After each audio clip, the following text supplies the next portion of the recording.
15 ফেব্রুয়ারি পর্যন্ত চট্টগ্রাম বন্দরে শ্রমিক ধর্মঘট স্থগিত। রমজানের পণ্য খালাসের স্বার্থে এমন সিদ্ধান্ত।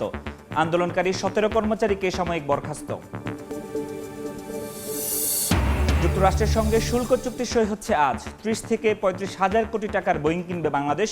জাপানের সঙ্গে ইপিআর বিস্তারিত জানাবে মন্ত্রণালয়। তলানিতে নেমেছে বেসরকারি খাতের ঋণ প্রবৃদ্ধি। নীতিসুদ হার অপরিবর্তিত রেখে কিছুক্ষণ পর মুদ্রানীতি ঘোষণা করছে কেন্দ্রীয় ব্যাংক। বাস্তবমুখী পদক্ষেপ নেয়ার তাগিদ। টানা 3 মাস বাড়ছে মূল্যস্ফীতি। 5 মাস পর জানুয়ারিতে পার হলো 8.5%। মজুরি সূচকে নেই আয় বৃদ্ধির সুখবর। কেন্দ্রীয় ব্যাংকের ভুল নীতিকে দায়ী করছেন অর্থনীতিবিদরা। এবং সিরিয়া পুনর্গঠনে $300 কোটি বিনিয়োগ করবে সৌদি আরব। দুই দেশের মধ্যে চুক্তি সই। আলেপ্পো শহরে 2টি বিমানবন্দর উন্নয়ন ও নির্মাণ প্রকল্প বাস্তবায়নের পরিকল্পনা।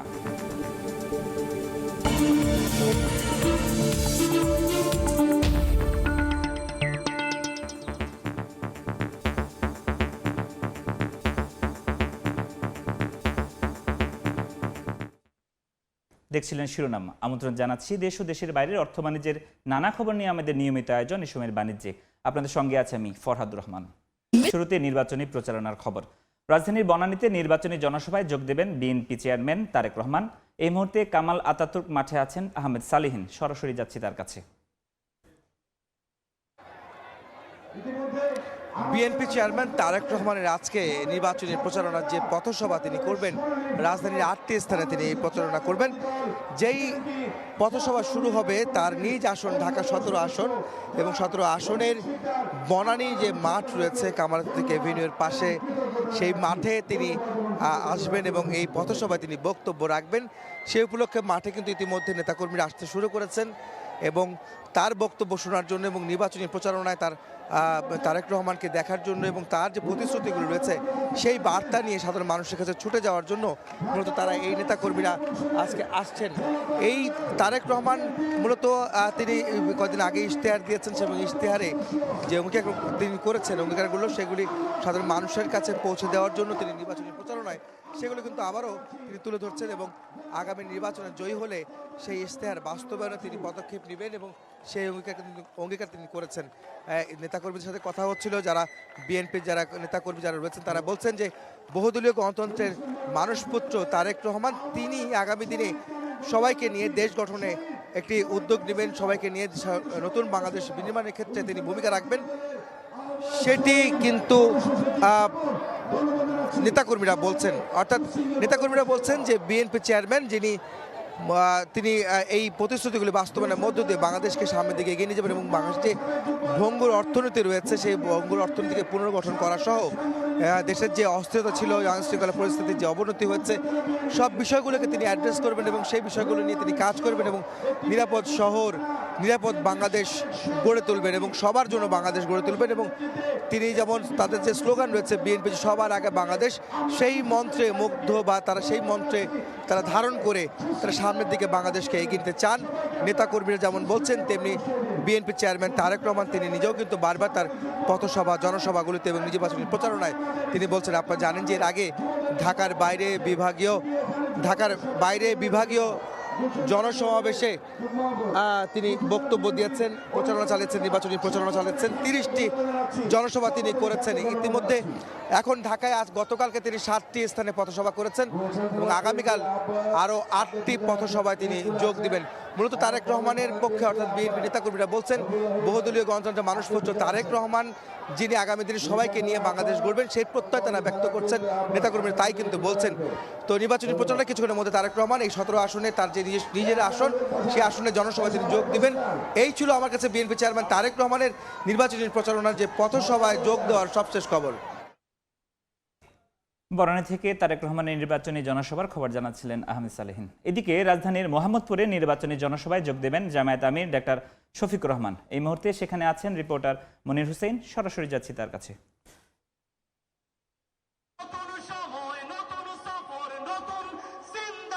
বাংলাদেশ জামাত ইসলামীর আমিরের যেই ধারাবাহিক নির্বাচনী জনসভাগুলো চলছে সেই 22 জানুয়ারি নির্বাচনী প্রচারণা শুরুর পর থেকে সেই ধারাবাহিকতায় আজকে ঢাকার 13 আসনে নির্বাচনী জনসভায় অংশ নেবেন জামাত ইসলামীর আমির ডাক্তার শফিকুর রহমান। কিছুক্ষণের মধ্যেই মোহাম্মদপুরের যে ঈদগাহ মাঠ, সেই ঈদগাহ মাঠে তিনি উপস্থিত হবেন এবং উপস্থিত হয়ে এখানকার যেই সমস্যাগুলো আছে, বিশেষ করে ঢাকা 13 আসন, মোহাম্মদপুর, শেরেবাংলা নগর এবং আদাবর নিয়ে গঠিত এই অঞ্চলগুলোতে চাঁদাবাজি, সন্ত্রাসীর মতো সমস্যাগুলো রয়েছে এবং নাগরিক যে সমস্যাগুলো রয়েছে, যোগাযোগ ব্যবস্থা, সব কিছু মিলিয়ে যে প্রত্যাশার কথা তারা আসলে শুনতে চান। এই মুহূর্তে কেন্দ্রীয় মাঠ মোহাম্মদপুরে লোকারণ্য হয়েছে। বিভিন্ন স্তরের যেই নেতাকর্মী থেকে শুরু করে সাধারণ ভোটাররাও এসেছেন।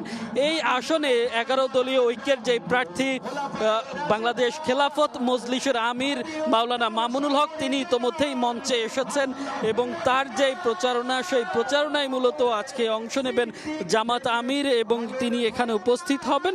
কিছুক্ষণ পরেই ঠিক সকাল 10টায় শুরু হওয়ার কথা ছিল এই নির্বাচনী জনসভা, যদিও কিছুক্ষণ পর শুরু হয়েছে। এখন বিভিন্ন স্তরের যেই নেতাকর্মীরা আছে তাদের বক্তব্য চলছে এবং তাদের যেই দলীয় ভোটের এবং যে নির্বাচনী সঙ্গীতগুলো রয়েছে সেই সঙ্গীতগুলো একে একে পরিবেশন করা হচ্ছে এবং তারপরেই তাদের যেই কেন্দ্রীয় নেতারা রয়েছেন তারা কথা বলবেন এবং তারপরে এখানে আরো উপস্থিত থাকার কথা রয়েছে এনসিপির আহ্বায়ক নাহিদ ইসলাম এবং সেই সঙ্গে প্রধান অতিথির বক্তব্য দিয়ে আজকের এই নির্বাচনী জনসভা শেষ করবেন জামাত আমির ডাক্তার শফিকুর রহমান। তারপরেই তিনি তার নির্বাচনী আসন ঢাকা 15-তে একটি পথসভা এবং ঢাকার দোহারে একটি জনসভায় যোগ দেওয়ার কথা রয়েছে।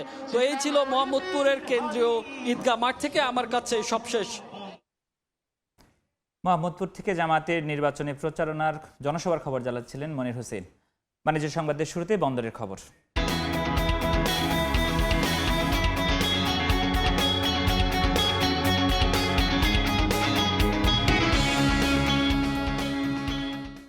চট্টগ্রাম বন্দরের শ্রমিক ধর্মঘট 15 ফেব্রুয়ারি পর্যন্ত স্থগিত করা হয়েছে। এ বিষয়ে বিস্তারিত জানাতে চট্টগ্রাম বন্দর থেকে সরাসরি যুক্ত হচ্ছেন রিপোর্টার ফেরদৌস লিবি। সরাসরি যাচ্ছি তার কাছে। পুরোদমে সচল চট্টগ্রাম বন্দর। গতকাল মধ্যরাতে যে ধর্মঘটের স্থগিতাদেশ, তারপর থেকে আসলে আমরা দেখেছি যে চট্টগ্রাম বন্দরে যারা শ্রমিক আছেন সকাল থেকে কিন্তু তারা বন্দরের অভ্যন্তরে প্রবেশ করেছেন এবং আপনারা দেখতে পাচ্ছেন যে কন্টেনারগুলো যে লোড আনলোডিং সেটা কিন্তু হচ্ছে, অর্থাৎ চট্টগ্রাম বন্দরের যে দীর্ঘদিনের অচল অবস্থা সেটা আজকে কিছুটা কেটে গিয়েছে এবং বন্দর গেটগুলোতে আমরা দেখেছি কন্টেনার বাহী যেসব truck, covered van, prime mover আছে সেগুলো বন্দরের ভেতরে প্রবেশ করছেন এবং কন্টেনারগুলো লোড হওয়ার পর তারা কিন্তু বন্দর থেকে বেরিয়ে আসছেন। এবং আপনারা জানেন যে 31শে জানুয়ারি থেকে চট্টগ্রাম বন্দরে আসলে ধর্মঘট চালাচ্ছিলেন শ্রমিকরা। মূলত ডিপি ওয়ার্ল্ডের কাছে বন্দরের যে এনসিটি সেটা যে বেসরকারীকরণের প্রক্রিয়া সরকার করছিল তার বিরোধিতা করে এবং প্রথম দিকে 8 ঘন্টা করে যে কর্মবিরতি সেটা কিন্তু পরবর্তীতে অনির্দিষ্টকালের জন্য তারা ঘোষণা করেন এবং গেল বৃহস্পতিবার নৌ উপদেষ্টার সাথে তাদের যে বৈঠক, সেই বৈঠকে নৌ উপদেষ্টার আশ্বাসের প্রেক্ষিতে শুক্র এবং শনিবার কিন্তু তারা 2 দিন কর্মবিরতি স্থগিত করে। কিন্তু শনিবারও যখন সরকারের পক্ষ থেকে কোনো দৃশ্যমান আলোচনা কিংবা সিদ্ধান্ত শ্রমিকরা পাননি, তারা দাবি করছেন সে কারণে কিন্তু তারা শনিবার দুপুরবেলা আবার রোববার থেকে যে অনির্দিষ্টকালের ধর্মঘট সেটা ডাক দেয় এবং এই যে একদিনের অচল অবস্থা ছিল, পরবর্তীতে তারা রমজান এবং আসন্ন যে জাতীয় নির্বাচন সেটা বিবেচনা করে 15 ফেব্রুয়ারি পর্যন্ত কিন্তু তারা এই যে স্থগিত ধর্মঘট সেটা করেছেন। তবে তারা বলছেন যে শ্রমিক নেতাদের মামলা সহ যেসব হয়রানিমূলক ব্যবস্থা চট্টগ্রাম বন্দর কর্তৃপক্ষ নিচ্ছে সেগুলো বন্ধ না করলে তারা 15 ফেব্রুয়ারি আবার সংবাদ সম্মেলন করে কিন্তু নতুন যে ঘোষণা সেটা দিবেন। তো এই ছিল আমার কাছে চট্টগ্রাম বন্দর থেকে এখনো পর্যন্ত সর্বশেষ। সরাসরি যুক্ত ছিলাম চট্টগ্রাম বন্দর থেকে। দেখছেন এ সময়ের বাণিজ্য, সঙ্গেই থাকুন। যুক্তরাষ্ট্রের সঙ্গে শুল্ক চুক্তি সই করবে বাংলাদেশ।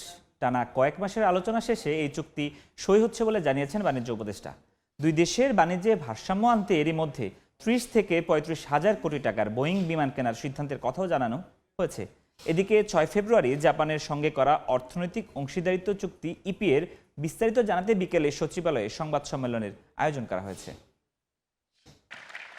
যুক্তরাষ্ট্রের প্রেসিডেন্ট ডোনাল্ড ট্রাম্প 2025 সালের 2 এপ্রিল 100টি দেশের উপর বিভিন্ন হারে পাল্টা শুল্ক আরোপের ঘোষণা দেন। শুরুতে বাংলাদেশের জন্য হারটি ছিল 37%। দর কষাকষির পর গত বছরের 2 আগস্ট এ হার 20% নেমে আসে। এই শুল্ক নিয়ে মার্কিন যুক্তরাষ্ট্রের সঙ্গে আজ সোমবার রাতে বাণিজ্য চুক্তি স্বাক্ষর করবে বাংলাদেশ। যুক্তরাষ্ট্রের ওয়াশিংটন ডিসিতে বাংলাদেশ সময় রাত 11টায় এই চুক্তি সই হওয়ার কথা রয়েছে। চুক্তি সই হলে বাংলাদেশের ওপর যুক্তরাষ্ট্রের আরোপিত বিদ্যমান পাল্টা শুল্ক 20% থেকে আরও কমতে পারে বলে আশা বাণিজ্য উপদেষ্টা শেখ বশির উদ্দিনের। বাণিজ্যে ভারসাম্য আনতে 30 থেকে 35 হাজার কোটি টাকার বোয়িং কেনার সিদ্ধান্তের কথাও জানান তিনি। শুধু যে আমরা ওভারঅল ট্যারিফ কমানোর চিন্তা করছি তা না, আমাদের প্রচেষ্টা রয়েছে যে আমাদের যে মূল পণ্য গার্মেন্টস সেই জায়গায় যেন আমাদের শুল্ক শূন্য হয়। শুরুতে চুক্তি স্বাক্ষরের জন্য বাণিজ্য উপদেষ্টা শেখ বশির উদ্দিন ও বাণিজ্য সচিব মাহবুবুর রহমানের যুক্তরাষ্ট্রে যাওয়ার কথা থাকলেও শেষ পর্যন্ত চুক্তি স্বাক্ষর অনুষ্ঠানে যোগ দিতে তারা ওয়াশিংটনে যাচ্ছেন না বলে বাণিজ্য মন্ত্রণালয়ের সূত্রে জানা গেছে। চুক্তি সই অনুষ্ঠান উপলক্ষে বাণিজ্য মন্ত্রণালয়ের WTO অনুবিভাগের অতিরিক্ত সচিব খাদিজা নাজনীনের নেতৃত্বাধীন 5 সদস্যের একটি দল গতকাল ওয়াশিংটন ডিসির উদ্দেশ্যে ঢাকা ছেড়েছে। এদিকে নভেম্বরে এলডিসি উত্তরণের পর বিশ্ববাজারে প্রতিযোগিতা সক্ষমতা ধরে রাখতে বাণিজ্য চুক্তির অংশ হিসেবে গেল 6 ফেব্রুয়ারি জাপানের সঙ্গে অর্থনৈতিক অংশীদারিত্ব চুক্তি ইপিএ করেছে বাংলাদেশ। আজ বিকেলে যার বিস্তারিত নিয়ে সংবাদ সম্মেলন করবে মন্ত্রণালয়। এর মাধ্যমে 7,379 পণ্যে জাপানের বাজারে শুল্কমুক্ত সুবিধা পাবে বাংলাদেশ, আর জাপানের 1039টি পণ্য একই সুবিধা পাবে বাংলাদেশ। এছাড়াও বাংলাদেশের 97টি উপখাত এবং জাপানের 120টি উপখাত উন্মুক্ত হবে চুক্তির আওতায়। ইয়ানুর শিফাত, সময় সংবাদ, ঢাকা। সময়ের বাণিজ্য।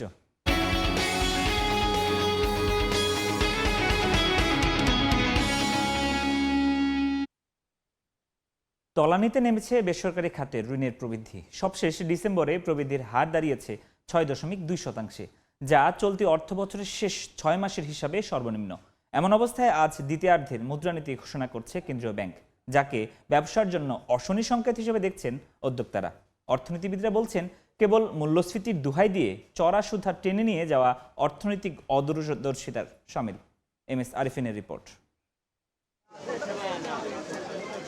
গেল কয়েক বছর ধরে 2% ঘরে ঘুরপাক খাওয়া মূল্যস্ফীতি নিয়ন্ত্রণ সবচেয়ে বড় চ্যালেঞ্জ হিসেবে সামনে আসে অন্তর্বর্তী সরকারের দায়িত্ব নেয়ার পর। মূল্যস্ফীতি নিয়ন্ত্রণে বাজারে টাকা সরবরাহ কমাতে নীতি সুধার রাখা হয় 10%। তবে এর সুফল মিলেছে সামান্যই। সংকোচনমূলক এমন নীতির পর মূল্যস্ফীতি 10% থেকে 8% ঘরে নামলেও নিয়মিত ওঠানামার মধ্যেই রয়েছে পাগলা ঘোড়ার হার। 1.5 বছরে একবারও ছোঁয়নি কাঙ্ক্ষিত লক্ষ্য 7% ঘর। ঠিকই নেতিবাচক প্রভাব পড়েছে বিনিয়োগে। গ্যাস, ইলেকট্রিসিটি এগুলো তো সমস্যা আছেই। চিটাং পোর্টে পয়সা বাড়াই দিল, সবাই পয়সা বাড়াচ্ছে, গ্যাসের ট্যারিফ আরও বাড়ছে। এখন এর মাঝে যদি ইন্টারেস্ট রেটটা এত হাই থাকে, তাহলে কোন ব্যবসায়ী যায় 14%, 15% যায় ইন্টারেস্ট নিয়ে ব্যবসা করবে? করোনার সময়ের চেয়েও কম প্রবৃদ্ধি 6.52% নিয়ে অর্থবছর শুরু করে অক্টোবর পর্যন্ত টানা 4 মাস কমে 6.23% নামে বেসরকারি খাতের ঋণের প্রবৃদ্ধি। বিনিয়োগের ক্ষেত্রে ব্যক্তি খাতের যে একটা আমরা স্থবিরতা দেখছি, যেটা 22-23% জিডিপির সমপরিমাণে এটা দাঁড়িয়ে আছে, তো মূলধনী বিনিয়োগ সেটা হচ্ছে না। কেবল সুদহারকেই মূল্যস্ফীতি নিয়ন্ত্রণের একক হাতিয়ার হিসেবে না দেখে বাস্তবমুখী পদক্ষেপ নেয়ার তাগিদ অর্থনীতিবিদদের। ইনফ্লেশন রেট কিছুটা কমের দিকে নিয়ে আসা সম্ভব হয়েছে, কিন্তু এখনো বাংলাদেশ ব্যাংক যেটা প্রাক্কলন করেছিল সেটা পর্যন্ত আমরা যেতে পারি। কঠোর মুদ্রানীতির প্রভাবে ব্যাংক ভেদে ঋণের সুদহার পৌঁছেছে 15 থেকে 16%, যার প্রতিফলন দেখা যাচ্ছে চলতি অর্থবছরের শেষ 6 মাসে মূলধনী যন্ত্রপাতি আমদানিতে 1 বছর আগের একই সময়ের তুলনায় কমেছে 16%। MS আরিফিন, সময় সংবাদ, ঢাকা। সময়ের বাণিজ্য। চলতি অর্থবছরের দ্বিতীয়ার্ধের মুদ্রানীতি ঘোষণা অনুষ্ঠানে কথা বলছেন বাংলাদেশ ব্যাংকের গভর্নর। সরাসরি চলে যাচ্ছে সেখানে। চাইতে কিন্তু এটা আরো অনেক বেশি বাড়তে পারত যদি সরকারের বরংটা একটু কম হতো। এখানে সরকারের হাত বাঁধা, রাজস্ব পরিমাণ কম বা রাজস্ব প্রবৃদ্ধিতে কম, ফলে সেখানে ব্যয়ের চাপটা অনেক বেশি। সরকারকে ব্যয় সংকোচন করার পরেও ব্যাপকভাবে ধার করতে হচ্ছে এবং সেটারই প্রতিফলন মানি মার্কেটের উপরে আসছে। কাজে আমাকে এইটা সেভাবে আমরা অনেক কথাই বলা হয় যে ইন্টারেস্ট রেটটা কি এখন কমানোর সময় এসছে কিনা, এটা একটা ডিবেটেবল ইস্যু। এখানে অবশ্যই মত পার্থক্য থাকতে পারে। তা আমরা যেটা মনে করি যে আন্ডারলাইন প্রেশার কিন্তু কমের দিকে আছে। আমরা যদি আলাপ করি, যেটা দেখানো হলো ইট কার্ভ, সরকার যে টাকাটা দিত মানে গভর্নমেন্ট বন্ড মার্কেটে, সেটা কিন্তু 1% মতো ফল করে গেছে। ওটা চারটা দেখিয়েছিল, ইট কার্ভটা নিচে নেমে গেছে। গত বছরের চাইতে এবছরের ইট কার্ভ নিচে নেমে গেছে। এই যে দেখুন পরিষ্কারভাবে এখানে সুস্পষ্ট যে সবুজটা হচ্ছে নিচে। তো এই জিনিসটা আমাদেরকে ইন্ডিকেট করে যে বাজার কিন্তু নিম্নমুখী। 2 নম্বর হচ্ছে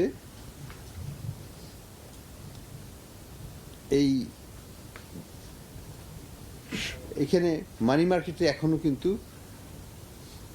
সরকারের বরোয়িংয়ের কারণে একটা এক্সেস ডিমান্ড আছে, যে কারণে ব্যক্তি খাতের ঋণ প্রবাহটা আমরা দিতে পারছি না।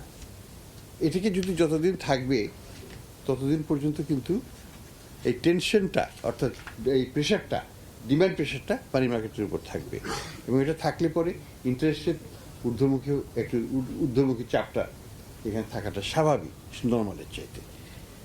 তৃতীয় যে ফ্যাক্টরটা হচ্ছে যে আমার এই ইন্টারেস্ট রেট পলিসিটা একটু হাই রাখার কারণে, পলিসি রেটটা হাই রাখার কারণে আমি অনেকগুলো বেনিফিট পাচ্ছি। বেনিফিটটা কি? এক্সচেঞ্জ রেটকে স্টেবল করতে ভয়ানকভাবে এটা হেল্প করেছে। এটা যদি না করা হতো প্রথমে, এক্সচেঞ্জ রেটকে কিন্তু আমরা বাগে আনতে পারতাম না।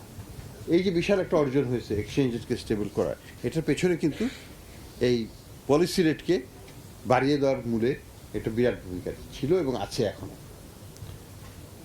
2 নম্বর হচ্ছে যে আমাদের যে রিজার্ভ বিল্ড আপটা আমরা দেখছি, তার মূলে কিন্তু ফাইন্যান্সিয়াল অ্যাকাউন্টটা দেখুন, ফাইন্যান্সিয়াল অ্যাকাউন্টের যে ফ্লোটা আসছে সেটার পিছনেও কিন্তু টাকার এই ইন্টারেস্ট রেট পলিসিটা রোল প্লে করে। অর্থাৎ আমাদের প্রাইভেট সেক্টর ইজ পার্টলি অফসেটিং তাদের যে ডোমেস্টিক যে সিকিউরিটিটা তারা পাচ্ছে না, সেটা তারা বাইরে থেকে ধার করে দিচ্ছে। অর্থাৎ ফ্লো অফ ফান্ড ক্রেডিটটা কিন্তু বেড়ে গেছে এখানে, কিন্তু এটা আমাদের ডেটাতে আসছে না, কারণ আমরা তো টাকা দিয়ে শুধু করি, কিন্তু ডলার দিয়ে যেটা করছি সেটা কিন্তু এখানে বাড়ছে। কিন্তু ডলারের যে ইনফ্লোটা, ফাইন্যান্সিয়াল অ্যাকাউন্টের যে বিগ টার্ন, গত বছর কত নেগেটিভ ছিল? গত বছর মার্জিনালি গিয়েছিল স্যার, গত বছর ছিল নেগেটিভ 500 মিলিয়নের মতো, হাফ এ বিলিয়ন। আর এই বছর প্রায় 2 বিলিয়ন প্লাস এই পর্যন্ত। টার্ন অ্যারাউন্ডটা হচ্ছে 2.5 বিলিয়ন। এটা তো কম টাকা না। তো এটা একটা বিশাল একটা, আমাদের যে রিজার্ভ বিল্ড আপ হয়েছে হয়তো 4-4.5 বিলিয়ন, তার কিন্তু 2.5 বিলিয়নই আসছে ফাইন্যান্সিয়াল অ্যাকাউন্ট থেকে। কাজে আমাকে বুঝতে হবে যে এখানেও কিন্তু ইন্টারেস্ট রেট পলিসির একটা বড় ভূমিকা আছে, এটাকে অস্বীকার করে কোনো লাভ নেই। সরাসরি যুক্ত ছিলাম বাংলাদেশ ব্যাংক থেকে। গভর্নরের বক্তব্যের বাকি অংশ দেখতে ভিজিট করুন সময় টিভির ফেসবুক পেজে। এদিকে বাংলাদেশের ভুল মুদ্রানীতির কারণে দেশে মূল্যস্ফীতি কমছে না বলে মনে করেন অর্থনীতিবিদরা। নভেম্বর-ডিসেম্বরের মতো জানুয়ারিতেও মূল্যস্ফীতি বৃদ্ধির এমন প্রতিক্রিয়ায় জানিয়েছে তারা। বিবিএসের তথ্য 5 মাস পর সার্বিক মূল্যস্ফীতি আবারও পার হয়েছে 8.5% বেশি, আর 8 মাসের মধ্যে জানুয়ারিতে সর্বোচ্চ হয়েছে খাদ্য মূল্যস্ফীতি। দেশের মূল্যস্ফীতি কমাতে যখন মরিয়া সরকার ও বাংলাদেশ ব্যাংক, তখন যেন তাদের বৃদ্ধাঙ্গুলি দেখিয়ে চরচর করে বাড়ছে এই ভোক্তা ব্যয়ের চাপ। রোববার বাংলাদেশ পরিসংখ্যান ব্যুরো বিবিএস জানায়, গেল মাসে দেশের সার্বিক মূল্যস্ফীতি দাঁড়িয়েছে 8.58%। আগের মাস ডিসেম্বরে যা ছিল 8.49 আর নভেম্বরে ছিল 8.29%। পরিসংখ্যান বলছে গেল জুলাইয়ের পর এটি দেশের সর্বোচ্চ সার্বিক মূল্যস্ফীতি।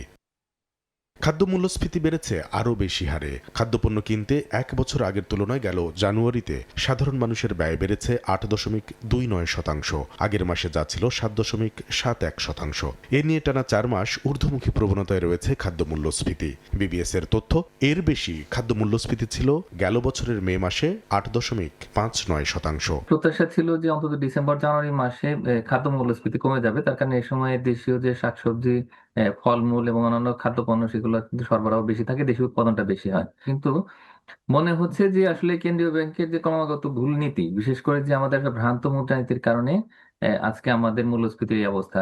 তবে বেশ খানিকটা কমেছে খাদ্য বহির্ভূত মূল্যস্ফীতির চাপ। গেল মাসে নেমেছে 8.81%। আগের মাস ডিসেম্বরে যা ছিল 9.13%। মানুষের ব্যয়ভার যেভাবে বাড়ছে সেভাবে বাড়ছে না আয়। বিবিএস এর মজুরি সূচকে দেখা যাচ্ছে চলতি বছরের প্রথম মাস জানুয়ারিতে সাধারণ মজুরি সূচক হয়েছে 8.08%, যা 8.07% ছিল আগের মাসে। তবে এই সময় গ্রামীণ জনপদের আয়ের সবচেয়ে বড় খাত কৃষিতে মজুরি মাস ব্যবধানে 8.16% থেকে নেমেছে 8.12%।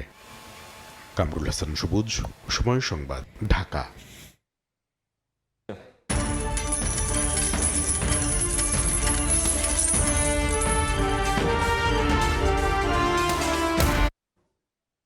শিল্পপণ্যের বিশ্ববাজারে কমছে ভিটামিন, লিড ও অ্যালুমিনিয়ামের দাম। বড় ধস নেমেছে টিনের বাজারেও। এমন পরিস্থিতির জন্য চাহিদার বিপরীতে পর্যাপ্ত সরবরাহ থাকাকে সামনে আনছে আন্তর্জাতিক বাজার বিশ্লেষণকারী মার্কিন প্রতিষ্ঠান দ্য ট্রেডিং ইকোনমিক্স।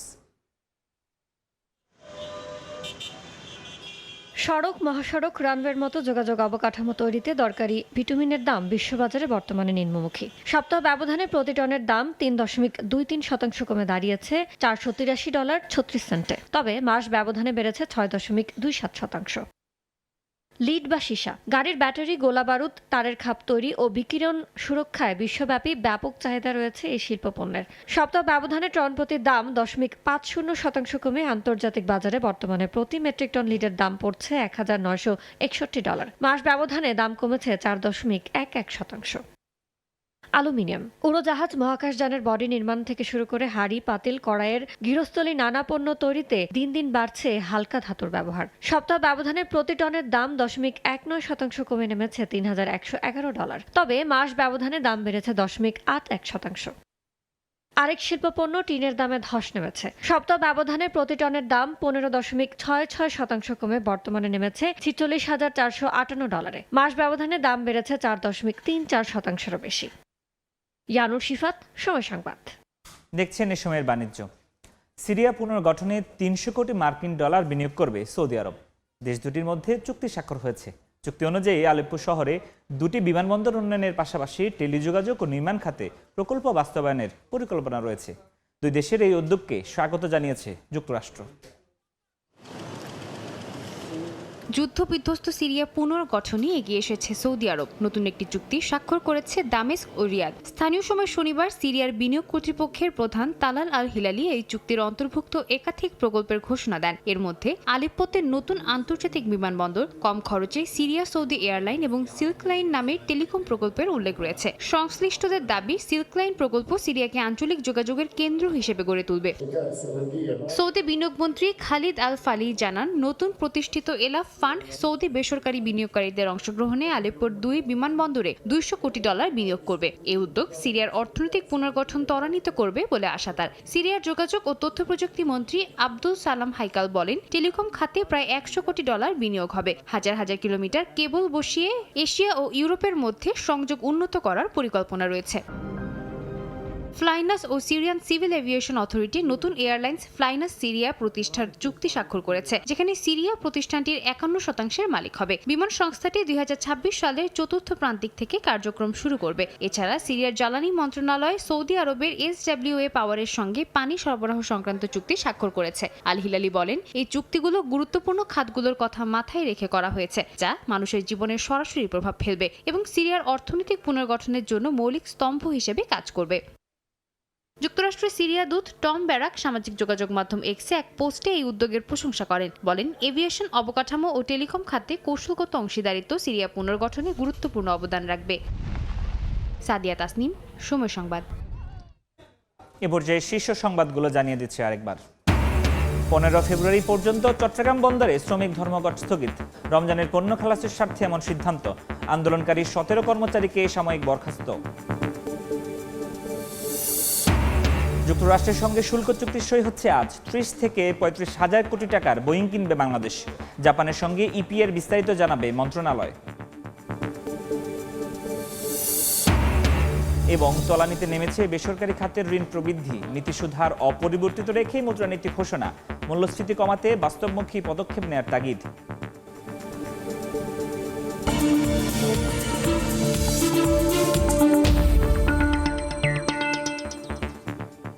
এই ছিল এই সময়ের বাণিজ্যে। দুপুর 12টার সময় সংবাদের সঙ্গে থাকবেন ওমর ইনান। ধন্যবাদ ফরহাদ। দুপুর 12টার সময় সংবাদ নিয়ে আসছে কিছুক্ষণ পর, সঙ্গে থাকুন সময়।